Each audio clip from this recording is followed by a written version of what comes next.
So oftentimes I'll go to my Goodwill and I'll see some things that interest me.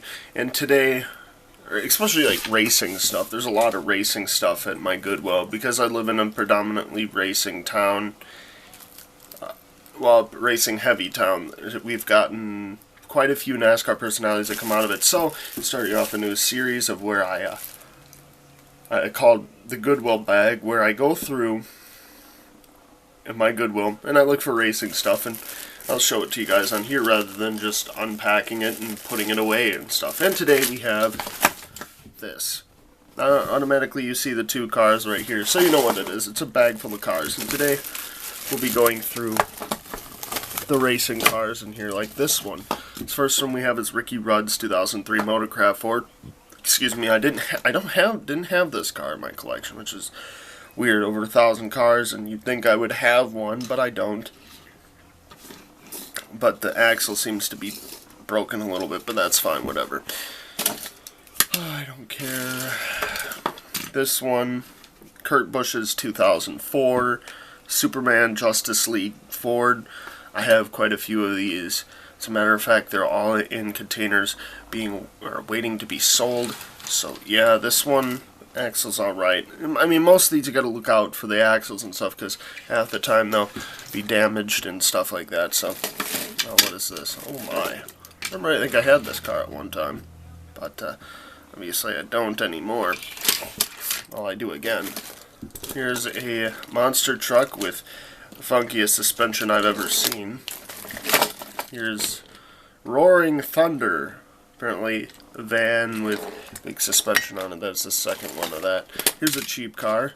Probably for demo derbies and shit like that, so that's fun.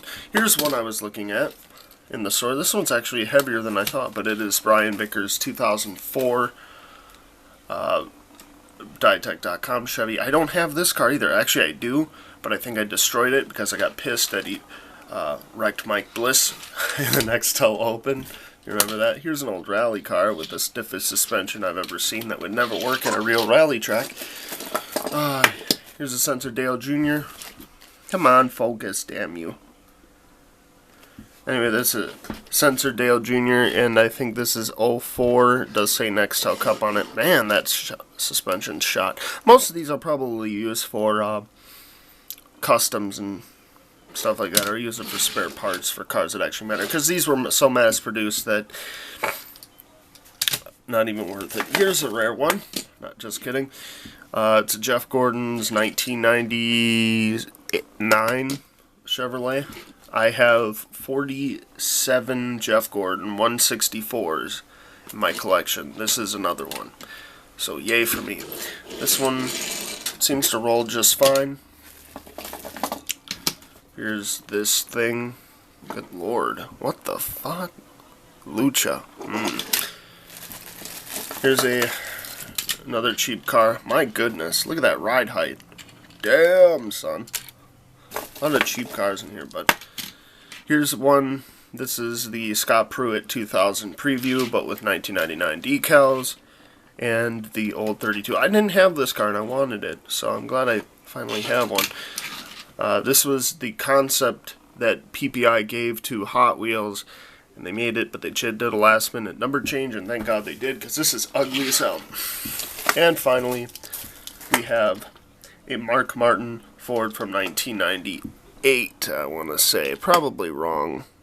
Yeah, 98. So, for $3.99, you got 7 cars out of it.